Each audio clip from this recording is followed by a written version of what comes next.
हम्म। ऐसा बोल सकते हैं क्या कि एक योग स्थान में अम, लोक प्रमाण असंख्यात वर्ग होंगे?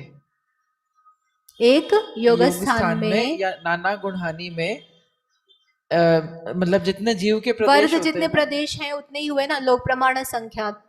तो ये सारी संख्याएं यदि हम इनका मतलब एनालिसिस करेंगे तो ये एक योग स्थान मतलब है वास्तव में एक जीव हम्म। के प्रदेश जितना ही है हाँ, वो। हर मतलब कोई सा भी आप जगन्य योग स्थान लो या मध्यम लो या उत्कृष्ट, जो अपन जो भी कोई भी पर्याय लो आप योग स्थान की, उसमें प्रदेश तो यही रहने हैं। मतलब आप बराबर। योग स्थान बढ़ाओगे एक से दूसरा, जैसे ये उपपाद से एकांतानुवृद्धि में गए, तो वहां पर प्रदेश नहीं बढ़ेंगे, प्रदेश तो यही रहेंगे, उनकी शक्ति बढ़ जाएगी। वो जो लास्ट जैसे, अविभाग हाँ, जैसे प्रतिच्छेद। मान लो कि पहले वाला जो योग स्थान है जगन्य, उसमें आत्मा के प्रदेश में 100, 120, 130, 140 ऐसी शक्ति है। ठीक है, 10 प्रदेश ले लो। तो उसके बाद जो दूसरा योग स्थान आएगा तो उसमें 110, 120, 130 इस तरह से सब में बढ़ जाएगी शक्ति। उदाहरण के लिए बता रहे हैं, आगे अपन उसको डिटेल में देंगे। तो वो शक्ति सभी की अल्टीमेटली बढ़ गई, बराबर।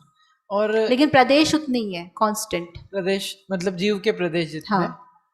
और इसमें हाँ, इसमें आपने बोला ये जो है ना योग स्थान में गुणहानि, सॉरी, गुणहानि में स्पर्धक संख्या और स्पर्धक में वर्गणा संख्या, तो इनके अर्थ संदृष्टि अलग अलग थे, तो क्या श्रेणीबद्ध संख्या सेम ही है दोनों का या फिर ये दोनों अलग है? नीचे वाला जो असंख्यात है तो। स्पर्धक की संख्या कम दिख रही है, इसमें 2 बार भाग दिया हुआ है ना, श्रेणी बटे असंख्यात, और 2 बार भाग दिया और इसमें एक सिंगल भाग दिया है।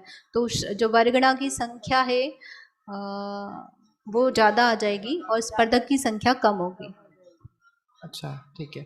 और इसमें जो हम समूह, लास्ट क्वेश्चन, कि जो हम समूह करते हैं ना, जैसे एक वर्गणा में वर्गों का समूह है, मतलब जगत प्रदर गुणा असंख्यात वर्ग हैं, तो इन वर्गों मतलब कैसे भी वर्गों को इकट्ठा कर सकते हैं कि सभी वर्गों में कुछ कॉमन होना चाहिए कि एक ही अविभाज्य प्रतिच्छेद वाले वर्गों को हाँ, इकट्ठा वो करेंगे? जैसे हम कर योग में बताया था और कर्म में निषेक रचना में हम लेते ना, समान अविभाग प्रतिच्छेद वाले वर्गों का समूह वर्गणा, अच्छा। फिर उससे एक शक्ति ज्यादा, तो वैसा ही कॉम्बिनेशन यहाँ पे चलेगा। वो कल आएगा अपना, वर्गणा कैसे बनती बहुत डिटेल में, ठीक है। वर्गणा से स्पर्धक कैसे बनते, वो सारा गणित ही तो है यहाँ पर, और क्या है। ठीक। हम्म।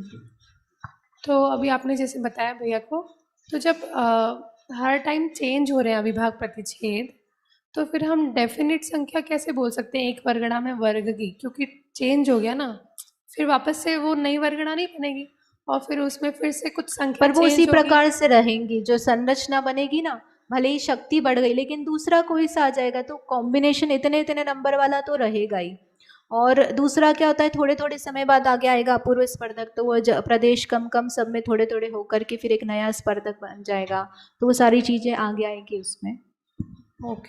लेकिन वो जो वर्गणाएं हैं, मतलब जो हम संरचना बता रहे हैं कि 10 वर्गों से मिलकर एक वर्गणा, फिर 9 वर्गों से मिलकर एक वर्गणा, तो वो तो जो उसका प्रिंसिपल है वो सेम रहेगा।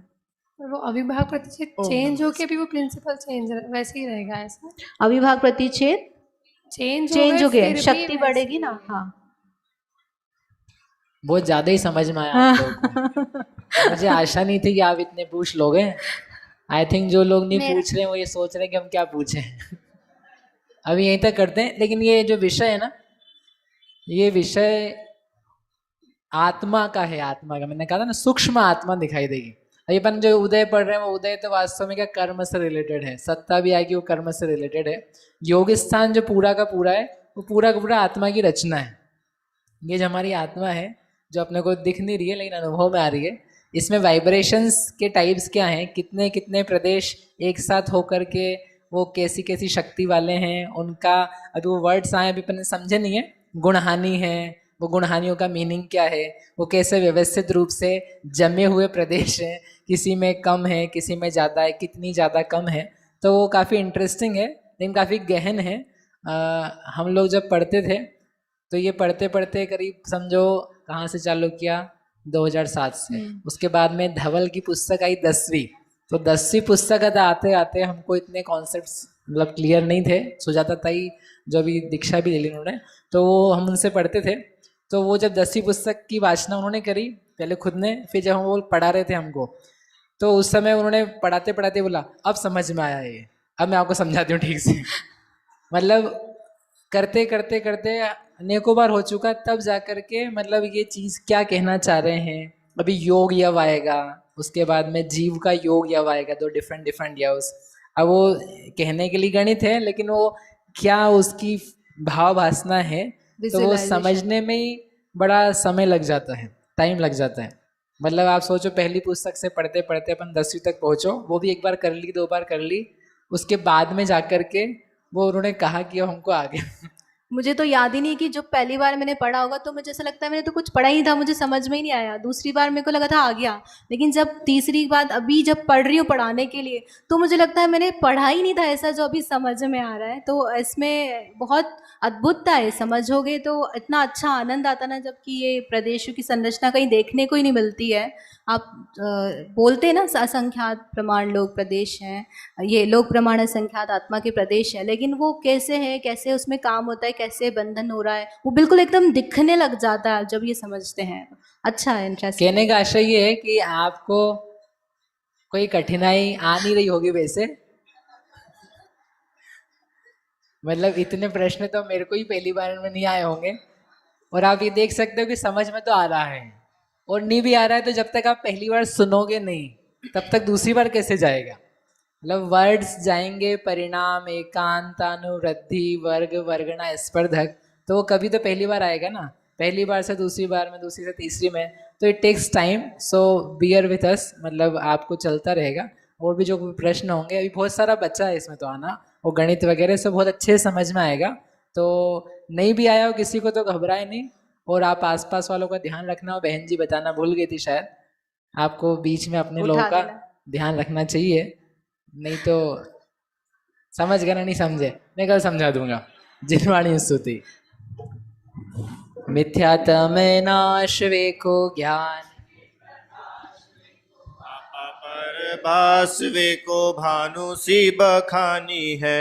छहो द्रव्य जान वे को बंद विधिवान वे को स्वपर पिछान वे भ्रम प्रमाणी है। अनुभव बताय वे को जीवन के जताय वे को काहू न सताय वे को भव्य और आनी है। जहाँ ताहाँ तार वे को पार के उतार वे को सुख विस्तार वे को यही जिनवाणी है। हे जिनवाणी भारती तो हे जपो दिन रैन। जो तेरी शरणाग है सो पावे सुख चैन। जहाँ वाणी के ज्ञान से सूझे लोकालोक सो वाणी मस्तक नमो सदा देत हूँ ढोक।